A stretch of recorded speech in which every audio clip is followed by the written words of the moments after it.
ভারী বৃষ্টি ও উজানের ঢলে দেশের বিভিন্ন জেলায় পানিবন্দী আছে লাখ লাখ মানুষ। বান্দরবানের প্রায় লক্ষাধিক মানুষ পানিবন্দী মানবেতর দিন পার করছেন।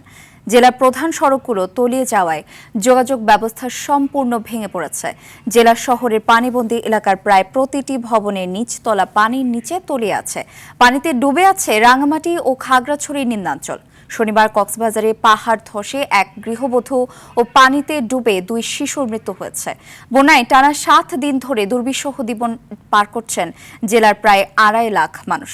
জেলা সদর রামু, উখিয়া, টেকনাফ, মহেশখালী, কুতুবদিয়া ও ঈদগাঁও উপজেলার বিস্তীর্ণ এলাকা পানিতে তলিয়ে আছে। হবিগঞ্জের সদরের কালীগঞ্জ এলাকায় নদী ভাঙনে প্লাবিত হয়েছে অন্তত 25টি গ্রাম। পানিবন্দী হয়ে পড়েছেন প্রায় 50,000 মানুষ।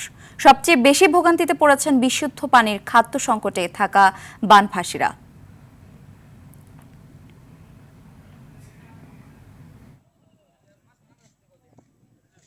আশা কেন্দ্রে উঠছি, কোনো আর্থিক সাহায্য কিছু পাইতেছি না। এখন আমরা এখানে আছি, বাসায় গেছি, যাই আবার দেখি সব শেষ। পানি প্রথম কম ছিল, এখন পানি হঠাৎ করে বেড়ে গেছে। এখানে বিষয় হচ্ছে মাটিটা খারাপ হচ্ছে, আমরা দ্রুত উদ্ধার করতে পারি না। একটা মূল কারণ হচ্ছে একটা বাসার ডুবা ছিল। প্রতিদিনই বৃষ্টি হচ্ছে, তাই পাহাড়গুলা অনেকটা মানে ভেঙে পড়ার মতো। তো প্রতিনিয়ত হচ্ছে, যার কারণে আমরা প্রতিদিনই মাইকিং করতেছি।